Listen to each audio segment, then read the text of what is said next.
What's up, guys? Isaac Payne here from Mom and Pop, and welcome to Small Business Conversations, where we interview small business owners that are doing big things in their community.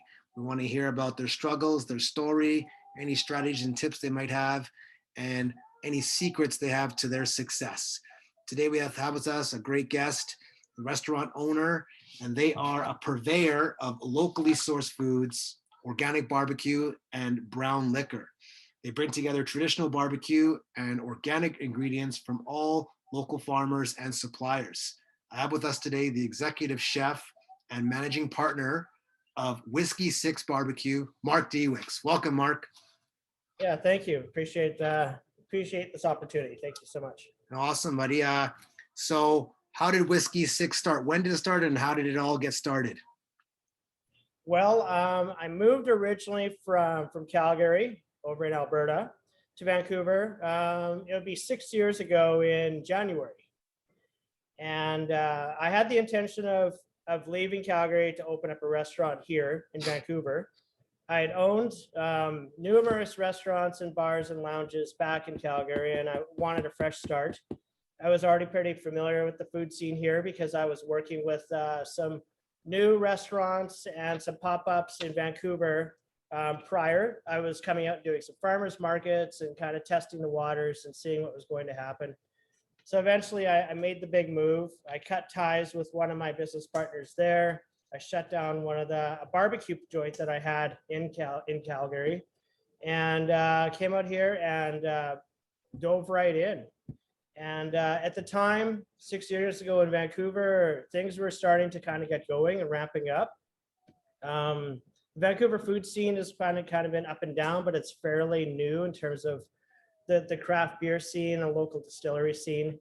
And there wasn't really that much barbecue going on. So I wanted to kind of keep it going with a different type of barbecue concept and take Texas style barbecue, but do it, I call it West Coast style. And what makes mine totally different for everybody else is that I'm locally sourcing all my ingredients. I'm working with small farms and small ranches. Everything's organic and free range. My beer menu is only breweries from East Van. Most of the spirits I carry are all BC distilled. And then I have a great selection of course, American bourbons and Canadian ryes. And yeah, it's just Whiskey Six is completely different from any other barbecue joint in Vancouver. And the competition's super friendly here. I keep in touch with all the other small business owners here that are doing barbecue and a lot of other local restaurants. And we've all teamed up to do events, big outdoor food festivals and that type of thing. And it's been good. Oh, but COVID has been tough. Yeah, COVID has been very tough. I can imagine. So why did you come to Vancouver? Like what made you want to leave Calgary? Well, Vancouver the West Coast is so different because you can be a lot more self-sufficient. So I try to keep to the whole 100-mile rule. I can locally source with my farms and ranches, breweries, distilleries, all within that 100 miles. No problem. Alberta's more landlocked, so you don't necessarily have as many opportunities. And you can basically grow all year round. So a lot of the farms, especially the farmers markets, are very vibrant out here. Back in Calgary, I was dealing with some more larger types of food vendors, and I wasn't able to provide as much fresh product. But out here, it's a lot different. And the food scene is very, very friendly. Okay. Everybody has been very supportive of each other out here, especially during these tough times. And I find a lot of the vendors are fantastic. I get to meet the growers and the farmers and the ranchers and all the brewers and the distillers. And so it's a lot different. It's a very vibrant food and beverage scene here. Okay. And has barbecue always been your thing? Like you mentioned, you had a lot of other restaurants, but it's always been barbecue, or? You know what? I've always loved barbecue. I've done a lot. I've done tons of traveling in the States. Everywhere I've been in the United States, I've always hit up barbecue joints, whether Carolinas, Missouri, Illinois, Texas, of course, California, like everybody has their own style of barbecue, which is really, really interesting. It's very regional. And up here in Canada, it's more like we're taking the roots of what's going on in the United States and kind of bringing it up here. Okay. But I've been very influenced by what's been going on in the States over the years. And I just kind of wanted to continue to do barbecue up here. But I have had some more high-end and casual fine dining establishments back in Calgary, though. But I love all food in general, and I really believe that food really needs to be paired properly with good drinks. Oh, absolutely. Definitely. And so how long have you been in the restaurant business industry? Oh, wow. I'd say over 20 years. Okay. So yeah, it's been interesting. I've had a lot of good times. I've had a lot of tough times. I've had business partners, good business partners, bad business partners. With Whiskey Six, I'm totally on my own. I don't have any partners. I don't have any support. It has its pros and it has its cons. Like, for example, like during these tough times, I would love to be able to reach out and lean on a business partner and share some of the stress, but I don't have that. So it's been super difficult. But in the same way, I'm able to make decisions really fast without having to have a lot of meetings and coming and hawing with different vendors. I can just make those decisions and they kind of go from there. Yeah, I guess so you can just kind of move forward. And if you make a mistake, you just figure it out and keep Yeah, on charging on, exactly. Yeah, rather than deliberating back and forth a bunch of times, right? So I can exactly. see Yes, that. yes. The name Whiskey Six, where does that come from? So this is Whiskey Six is very prohibition inspired. I really wanted to put a lot of focus on prohibition style cocktails and that type of thing. So the Whiskey Six is actually the nickname for the type of car that they used to use during the prohibition in Canada and in the United States. During a time frame when they were running alcohol across borders and trying to outperform and outsmart the police and everything during the prohibition, they had a lot of them drove their version of muscle cars at the time. And one of the types of cars that was very powerful was called the Buick H44. It had a massive engine and everything, and a Whiskey Six was the nickname for that Buick. Ah, That's where the name comes from.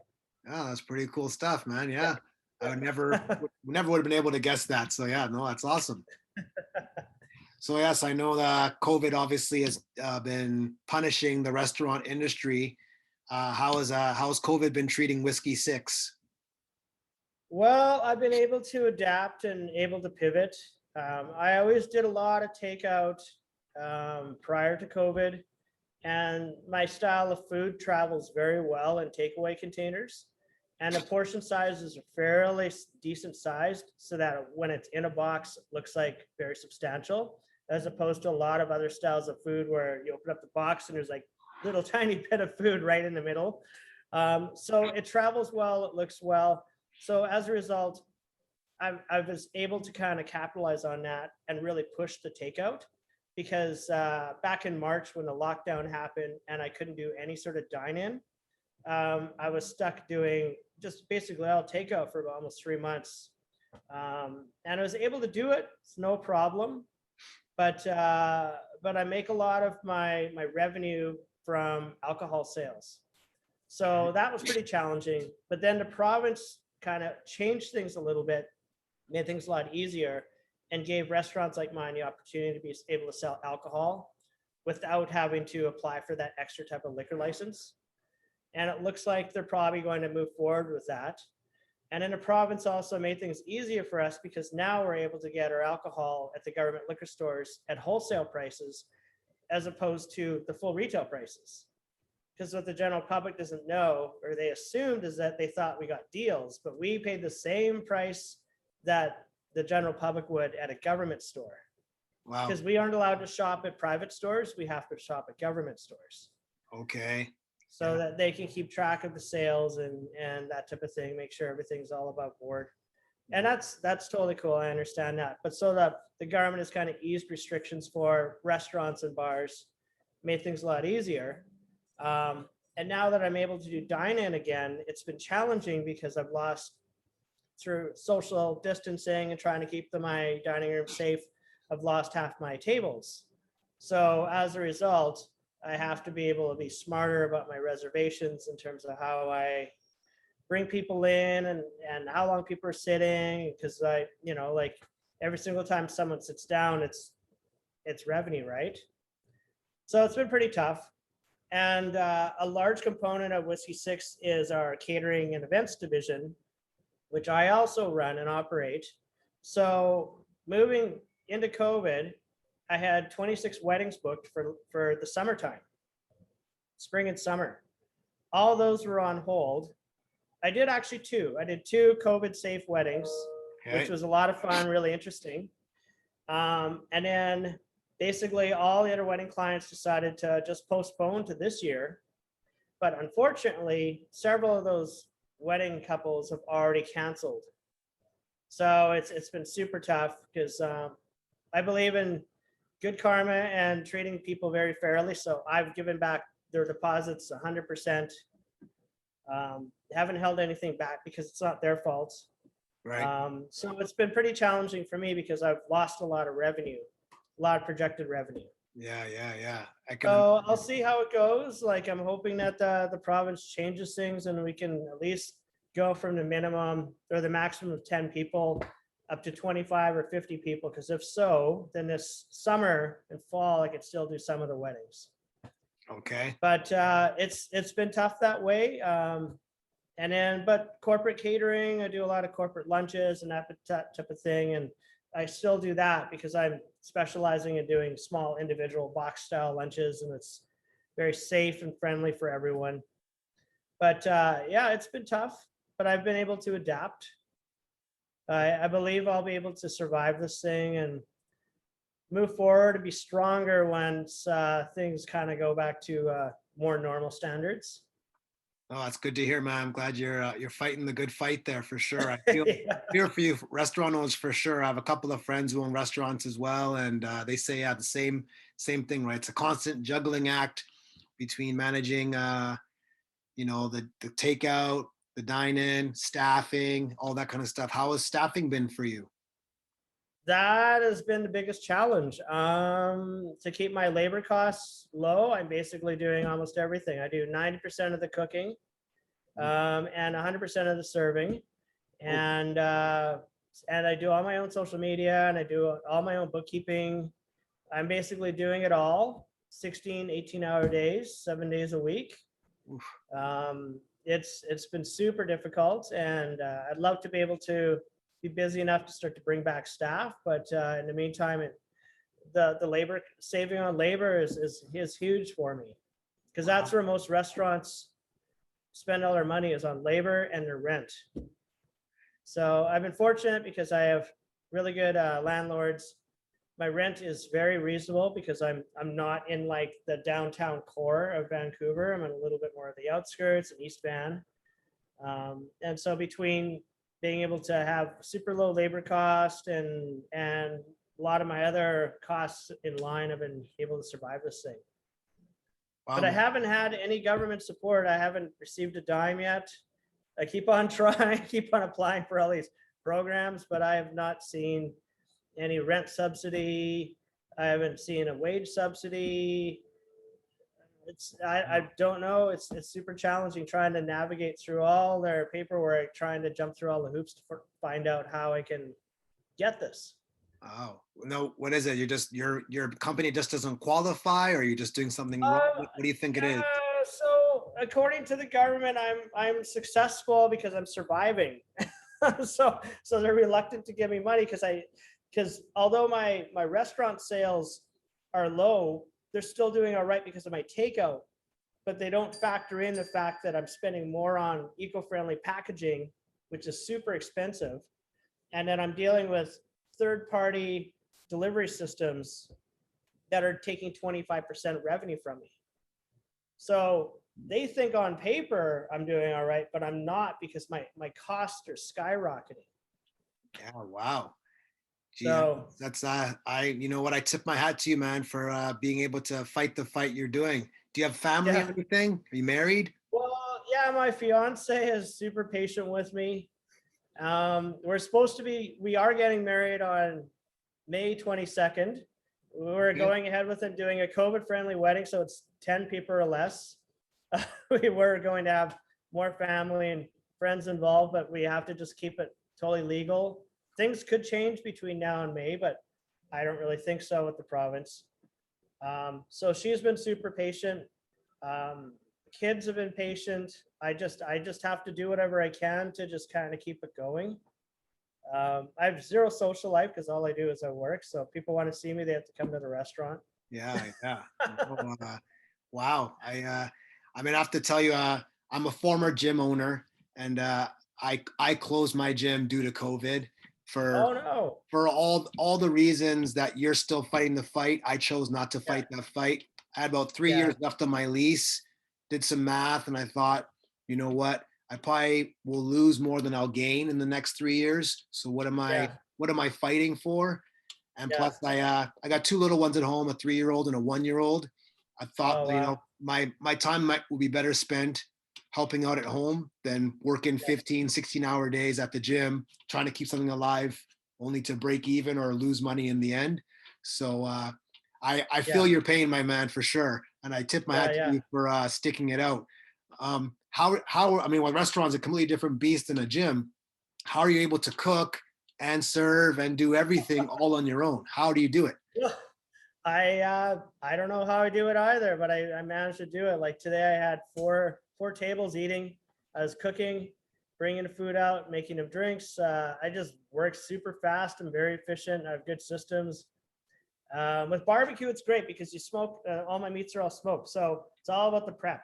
So as long as I'm ready and I get in early in the morning, I start smoking all the meats, and as long as all my prep is all done, then it's pretty well kind of scoop and serve, really easy. Um, but it's pretty challenging. Like I don't know how I do it some nights. I just don't know. I don't know if I know I couldn't keep this up forever.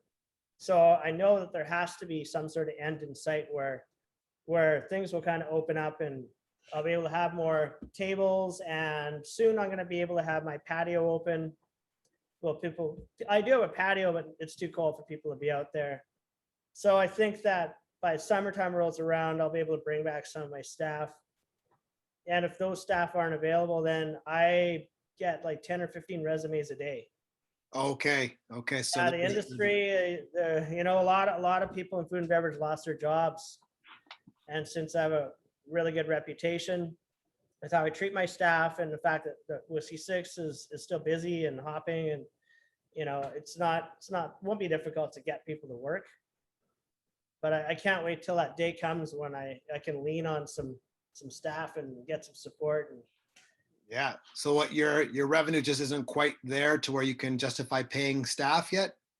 no, I just because the costs are so high. Because like for example, as you know, you're paying your staff an hourly wage, but then you have payroll fees and everything else like that, and then next thing you know, it's $5 to $7 an hour more. And I pay my staff fairly well already. I always make sure I'm paying above grade, above minimum wage or whatever. So it gets super pricey. Yeah. Yeah. So I want to make sure if I am going to have staff, I am paying them properly and making sure they're all happy. But labor cost eats up into so much of that. So in the meantime, I just have to just do it myself. Now you've had numerous businesses, so you're not new to the game. Why are you sticking it out? Why are you fighting this fight? You've Because been around long enough time. you know what, I've had businesses that have failed in the past, and I saw the signs.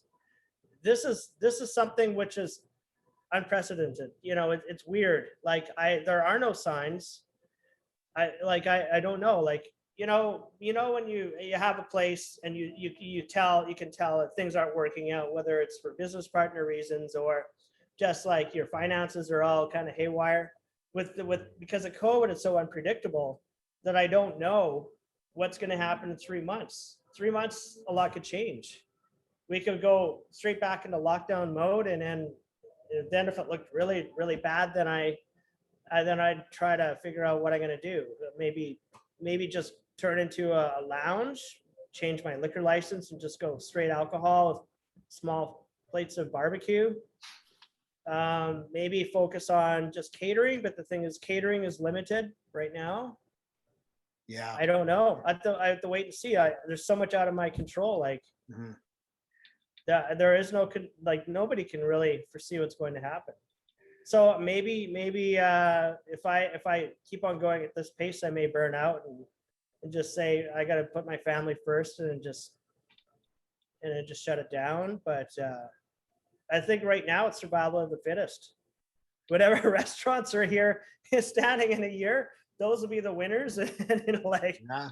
No. you know, Oh, for sure. I guess, but something in your guts telling you that, you know what, keep fighting, keep charging yeah, on. Something is telling yeah. you I to have a keep great going. concept, a great brand. I have so many locals in the area that come in daily. I see the same families, the same couples, the same single people every single week. They're either doing takeout, so they're coming in and doing pickups, or they're coming in and dining. So I have really solid clientele. Luckily, I don't rely on the tourism Yeah. sector, Okay. although I did get a lot of Americans coming through and a lot of Europeans and a lot of the Asian tourists as well. Like they love my concept of barbecue. Okay. It's if it's too bad you can't see the room in person because it's a very unique place with lots of taxidermy and it's you walk in and it's really interesting. It's unlike any other style restaurant in Vancouver. No, I'm definitely gonna have to pay a visit, man. I mean, I'm Yeah. intrigued. I'm intrigued by your work ethic, your concept, all of it, man. Wow. You know what? Now I know the restaurant industry takes a big hit with the skip the dishes and all those third party apps and stuff. Yes. Why do so many restaurants use it? Is it just like a necessary evil? What is it? It's a necessary evil. It's I you know what I would use those apps very sparingly before, because most of the people that were eating in, and so I relied on those apps just once in a while, just for like kind of downtime. I would actually pause those apps or either shut them off during dinner service on busy nights before. But now I do rely on them a little bit more. And yeah, they just take so much. They take so much from restaurants like mine. It's crazy. Hmm. And what drives me, what is most difficult about it is that again, you don't have a lot of control because their drivers are third party, they're subcontractors. So you're Right. relying on their app, and then you're relying on their drivers. And sure, those apps have really good systems in place, but their drivers, I don't even know. Like sometimes I make the food, the driver says they're going to be there in 5 minutes, and they don't show up for an hour, and then the customer is like, what's going on? They know it's not my fault, but the food has to sit in the oven and stay hot.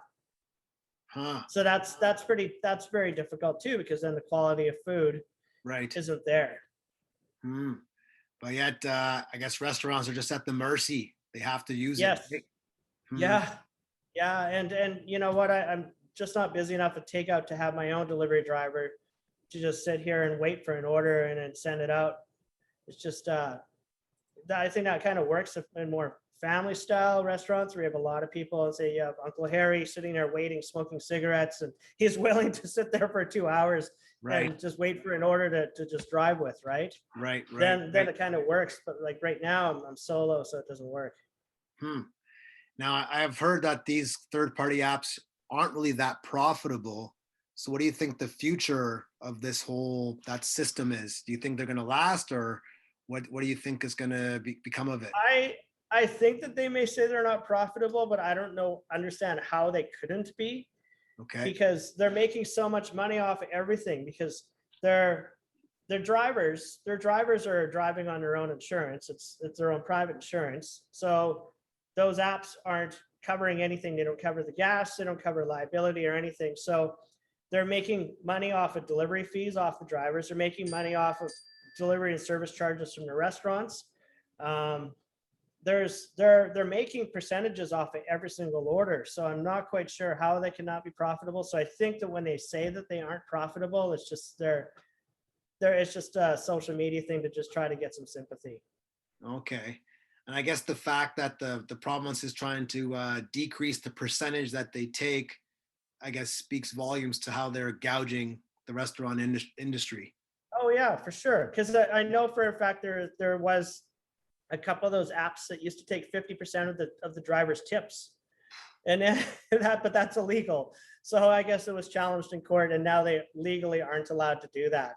So now they have some sort of service charge to the driver to get some of that money from them. Okay. Wow. No, it's I'm fascinated because I'm sometimes I'm blown away by how these companies get away with what they do. It's just amazing to me. Yes. What are your plans? What do you think long term, like 3 to 5 years from now? Where do you see Whiskey Six? What's your hopes and Well, dreams? prior to COVID, I was in the process of leasing another restaurant location. I was going to have another one. Okay. And I was in the process of purchasing a food truck to go along with all my events and everything. So when things ease up and I see the future is a little bit more bright, then yeah, I'll buy that food truck. I'll open up a second and a third location.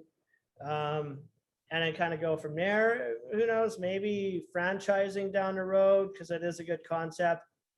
I don't know. I have to see what happens. I know that I don't want to stick with just a small little restaurant in my catering company. I want to have it grow.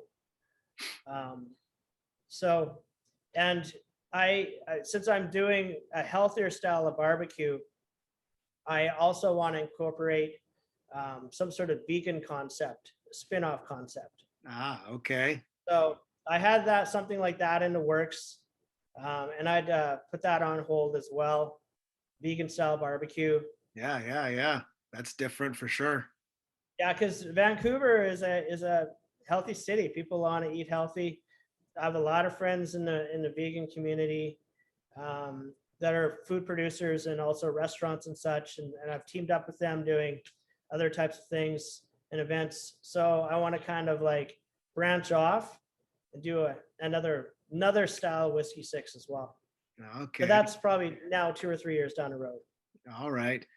So would you say that Whiskey Six is like your baby now of all the restaurants you've had? Whiskey Six is like the one? Yes, it is, because I'm doing it by myself. Before, when I've had other partners involved, it's hard to really stake that claim. Okay. But this is my baby. So I want to make sure it develops and it grows. Okay. Interesting. I did see a clip of you on the news way back a few months back. How did that come to be?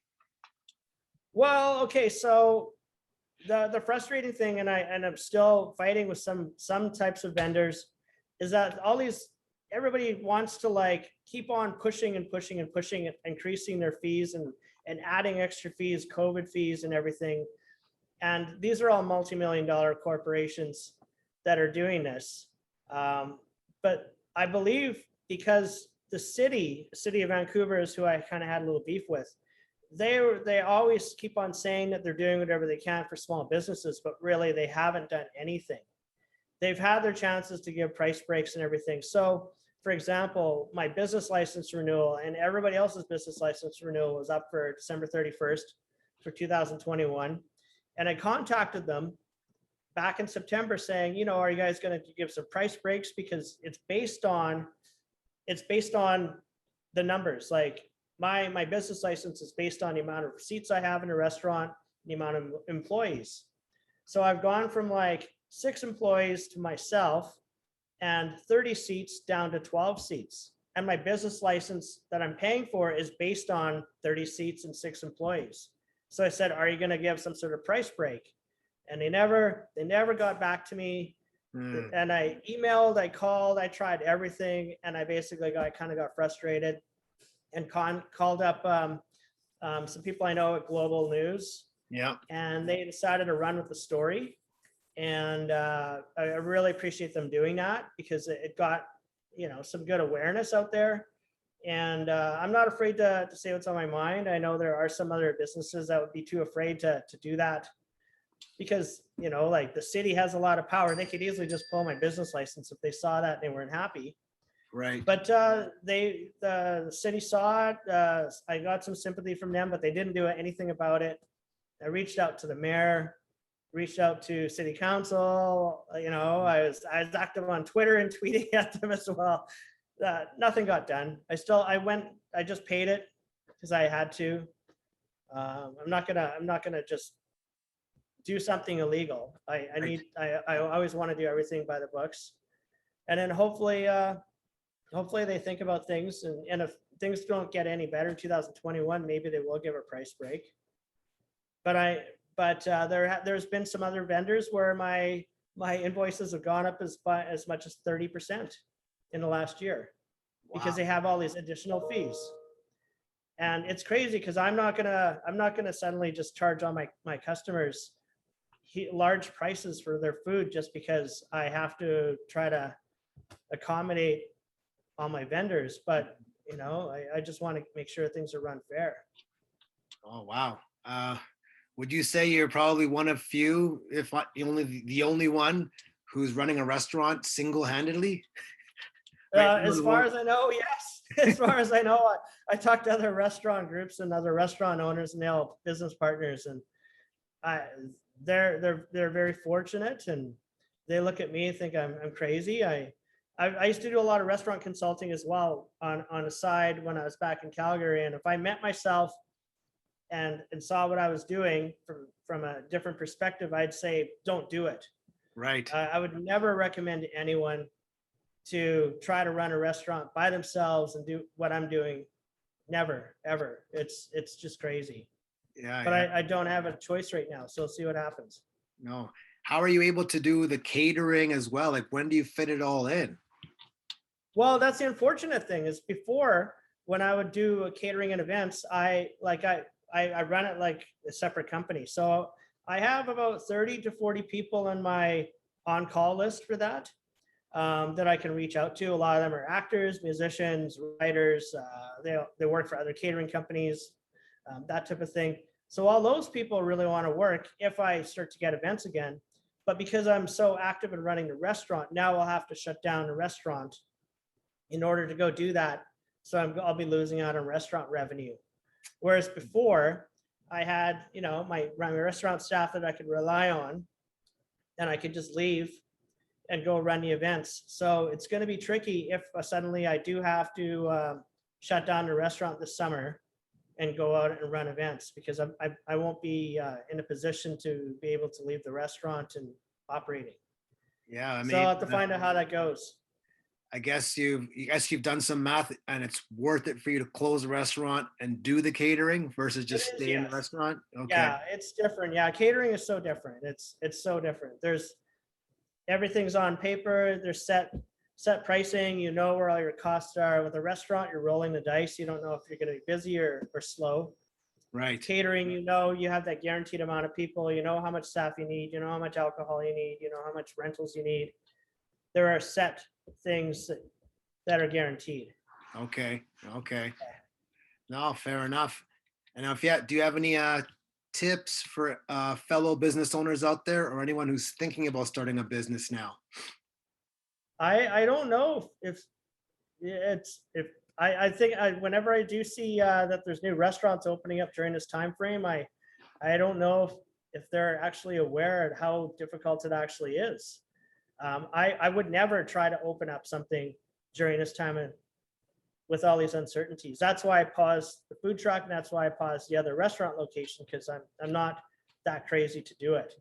Right. I think that what I do see is the restaurants that are opening up are part of restaurant groups. Okay. So it's full-on organizations where they have a lot of extra support and such. But I wouldn't recommend to anyone right now to open up a restaurant unless they had a lot of money they could sit on. Okay. Other businesses or industries, I think now would be a good time to do something where you can work from home, because like you and I we're chatting through Zoom. It's amazing that we can just do this. But I think if you were trying to open up a business right now and it had to do with more in the personal factor with people and talking to people, I think it's pretty risky. Right, right. No, interesting. And like, what do you think are some of your keys why you've been so successful and made it this far? What do you attribute that to? Hard work and staying positive. And I totally believe in karma. I believe in treating people the way I'd want to be treated. I really, really think that's really important. Um, Food and beverage world can be super shady, Okay. you know, and you know, it all kind of comes out in a wash. And I do whatever I can to try to be as upfront and transparent with people. And I'm always hoping that people are doing the same with me. And I think that that's kind of put me in the lead with as opposed to a lot of other restaurants that are having tough times, just because I'm straight up and honest, and I talk with people all the time, and I'm like, hey, this is the way it is, and this is what I'm going to do for you. And I tell them my limitations and tell them what I can do and try to make sure that they feel confident about it. And I think that's a way to do business right now, because people don't want to be doing business with somebody that may not be around in 6 months, Right. you know? Fair enough. Well, it's very true. They Yeah. want to feel like you're in it for the long haul and that you're going to be Yes, sticking around. Definitely. exactly. Yeah, that's super important to make people feel secure about that. What do you think, how long do you think it's going to take before the restaurant industry can recover? What are your predictions? Uh, I think it could be like another year. It's really hard to say. I think it could. It all depends if it all depends on what the province comes up with. I'm totally for vaccines. I want to get my vaccine. I want to make sure that my customers feel safe. It's going to be tough to navigate through that with people that are fighting that. Like I've been so fortunate to not have any anti-maskers or any crazy people coming into the restaurant. Yeah. And I know it happens to other restaurants and coffee shops and even like Canadian Tires. So I've been super fortunate that hasn't happened to me. But I truly believe if someone kind of gave me a lot of grief, I have good people skills. I've been in the nightclub business as well. So Okay. I can deal with drunk people. I can deal with severely intoxicated people. Like if someone came to my restaurant and they didn't want to wear a mask, I'd figure it out. I'd say, I'm going to seat you outside. I'm going to make sure you have a good dining experience. And then you're going to be happy, or guests are going to be happy in the restaurant. I think I could figure it out. But that's going to be the tough thing, because some people are going to be vaccinated, some people aren't. How long do people wear masks for? Once we get vaccinations, there's so much uncertainty. I have no idea. So that's really going to affect how restaurants are. But I think that for mine, I have my table socially distanced. I think that's going to be the norm for quite some time. And people, I think, will have to get used to a lot of plexiglass for a long time. Yeah. No, for sure. But the thing is, you know, what's really good about all this is that people are more aware of their own health and their own safety. People are washing their hands a lot more, and people aren't going out when they're sick. You know, like, you know, a lot of people go out when they have colds or the flu. Now Sure. people are actually staying at home, and I think we're getting back to basics. Yeah, yeah. No, very true. Common sense is starting to prevail a little bit. Yeah, for sure. Yeah. Couple more questions for you. I don't know if you've heard that Texas and Mississippi are kind of taking off their restrictions starting next week. No more masks. Businesses can operate at full capacity. What are your thoughts, predictions on what's going to happen in the US with that, Texas and Mississippi? Well, I know I heard about that. I think it should be interesting. I think it's more like an experiment. um, Texas is some of those cities like Houston and Austin and Dallas are huge populations. I think that it's super risky. It should be interesting. I don't know. Should be interesting. I have a lot of friends who live down in Texas, and I'm hoping that they're safe. But it's tough. America's so much different from Canada. We're a little bit more open-minded, and I think Canadians are really look out for themselves a lot and look out for other people. We're very neighborly. In certain parts of the States, it's different. So could be interesting. I think it's going to be more like an experiment, and then we can kind of see how they do it, and then maybe we can do it. But I think it's gonna be a long time till we start to feel comfortable enough to go mask free.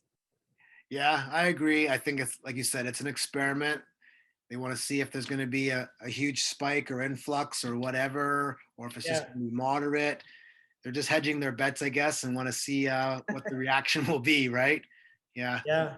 And leave it to the South to take matters into their own hands. Yeah. Exactly. Yes. Yeah. No, always. So I've never been to Whiskey Six. So if I'm coming in for the first time, what should I order? What's your signature dish? What should I have to drink? What's guaranteed to be a home run? Everything's good. I smoke everything myself, do my own rubs and sauces, but the brisket and the ribs are the two most popular meat items. It's either or. I have this one platter. It's kind of built for 4 people called the H44, and it's a big selection of all the meats, and then you get a choice of different sides. I recommend doing that with a group of people, 3 to 4 people. But I recommend, like maybe coming in a few times and trying everything out. The beer selection is amazing. It's always changing. It's all local beer. My cocktails are all like kind of different and interesting. I use all local spirits and local made bitters and that type of thing. So I think if someone's going to come in and they drink alcohol, then there's a lot to choose from. Okay. And then I also will make mocktails for people if they don't drink. I'll make something non-alcoholic and make it fun. So there's always something for someone. But yeah, I do recommend that people just kind of come in and, hold on a second. Sorry, I just have someone at the front door. It'll just be a second. Sorry. Okay, no problem. Okay, last question here. Where can everyone find Whiskey Six? Very active all over social media. So you can go to my website, whiskey6bbq.com. I'm on Instagram under Whiskey Six BBQ. I'm on Twitter under Whiskey Six BBQ. There's Facebook. Facebook is Whiskey Six BBQ as well. You can just Google and it's going to come up with pages and information. There's tons of photos. So easy to find, super easy to find. Instagram is probably the best because it's all visual, but also on the website, it has huge photo library, lots of information, and different ways to contact me through the website as well. Awesome, Mark. I won't take up any more of your time. I know the plight of a small business owner, and I tip your hat for taking this time to even talk to me at all. You're a busy man. Keep up the good work, and we'll be in touch when the Mom and Pop app is ready. Excellent. Thanks, Isaac. Appreciate it. Thank you so much. Thank you. Take care, All right, Mark. Take care. Thank you. Okay, goodbye. Take care.